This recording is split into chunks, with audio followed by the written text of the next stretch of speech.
रात का सन्नाटा था, चांद बादलों में छुपा हुआ, और बस झरने की आवाज उस वीराने में गूंज रही थी। अचानक निधि भागती हुई उस झरने की ओर आती है। उसके चेहरे पर घबराहट, आंखों में डर और दिल में हजार सवाल। वीर, वीर, कहाँ हो तुम? मुझे तुमसे बहुत जरूरी बात करनी है। वीर, सुनो ना।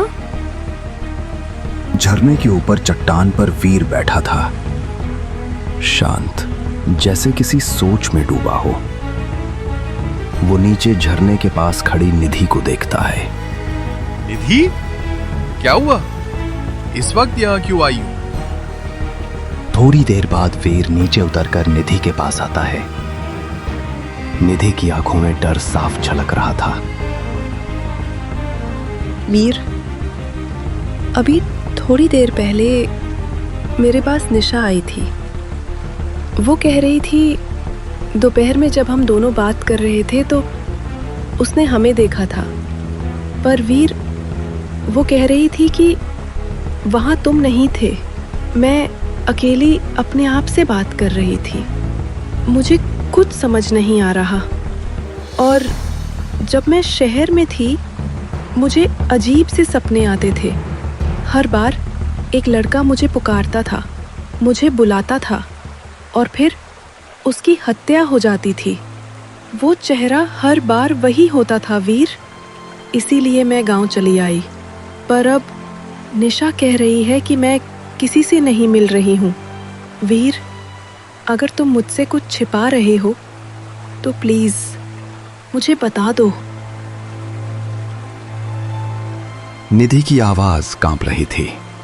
उसकी आंखों से आंसू छलक पड़े थे। वो जवाब चाहती थी और वीर बस उसे देखे जा रहा था। अरे निधि, तुम भी ना किसी की बातों में इतनी जल्दी आ जाती हो।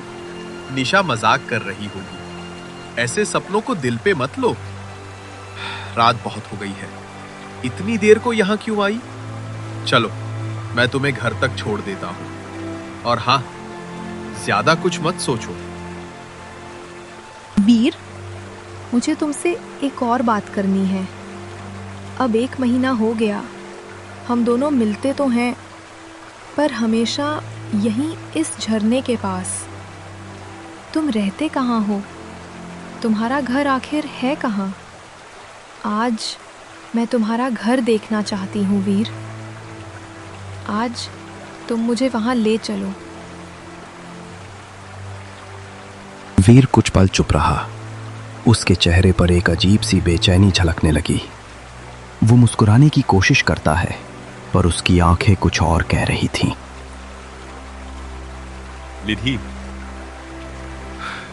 अब इतनी रात को घर जाकर क्या करोगी? तुम थकी भी हो। चलो, अभी मैं तुम्हें तुम्हारे घर पर छोड़ता हूं और तुम कल मेरा घर देख लेना। नहीं वीर, आज मैं तुम्हारा घर देखे बिना नहीं जाऊंगी। आज तक तुमने कभी तुम्हारे घर के बारे में जिक्र नहीं किया, और नहीं मैंने तुमसे कभी पूछा। पर आज मैं देखना चाहती हूँ, तुम सच में कहाँ रहते हो। मैं आज तुम्हारी कोई बात नहीं सुनूंगी।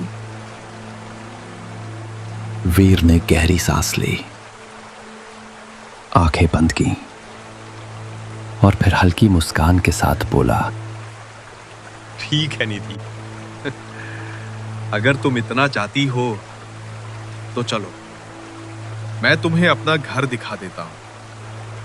निधि के चेहरे पर राहत की झलक आई, पर वीर की आंखों में कहीं गहराई में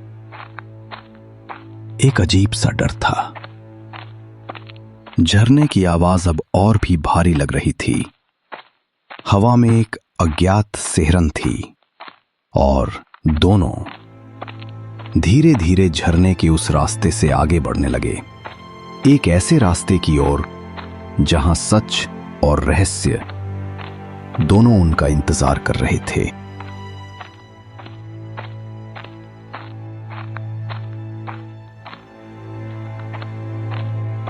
कुछ देर बाद दोनों वीर के घर पहुंच जाते हैं।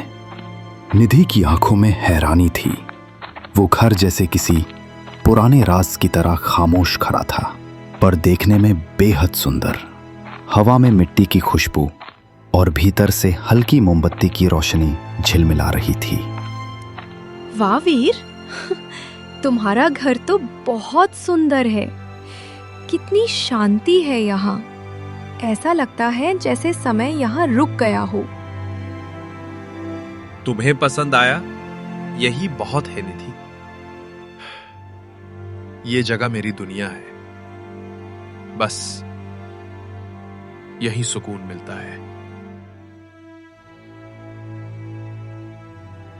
निधि घर के अंदर चली जाती है। उसकी आंखों में उत्सुकता है। वो दीवारों पर लगे पुराने चित्रों को देखती है। मिट्टी की खुशबू, पुराने फर्नीचर की सादगी, सब कुछ उसे बहुत अच्छा लगता है।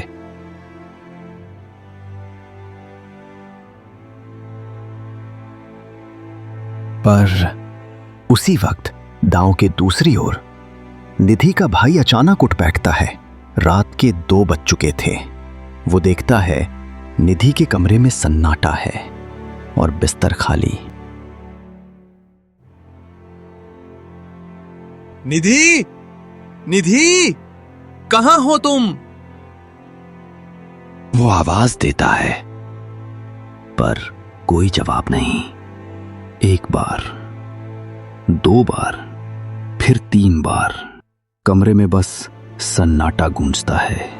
वो परेशान हो जाता है।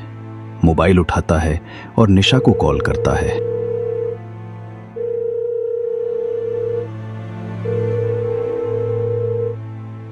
कॉल बार बार जाती है, पर कोई जवाब नहीं। निशा कॉल नहीं उठा रही थी। ये क्या हो रहा है? निधि कहां चली गई इतनी रात को? रात और गहरी हो चुकी थी। आसमान में बादल थे। चांद अब पूरी तरह छिप चुका था। बस हवा थी जो किसी रहस्य की तरह सरसराती जा रही थी। निधि का भाई अकेला उस सुनसान रास्ते पर चल रहा था। पैरों के नीचे सूखे पत्तों की चरमराहट और दिल की धड़कन की आवाज, दोनों एक दूसरे में गुम हो चुकी थीं। वो आगे बढ़ता गया। हर कदम के साथ बेचैनी बढ़ती जा रही थी। अचानक कुछ दूरी पर उसे एक पेड़ के पास कुछ अजीब सा दिखा। उसके पैरों के नीचे से जमीन खिसक जाती है, क्योंकि उस पेड़ पर निशा की लाश लटक रही थी।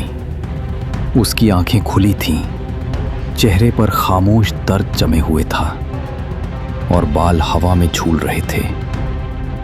वो डर के मारे कांपते हुए पीछे मुड़ता है और दौड़ने लगता है। उसकी सांसें टूट रही हैं, पर मन में सिर्फ एक ही सवाल, निशा की मौत कैसे हुई? और मेरी बहन निधि कहाँ है?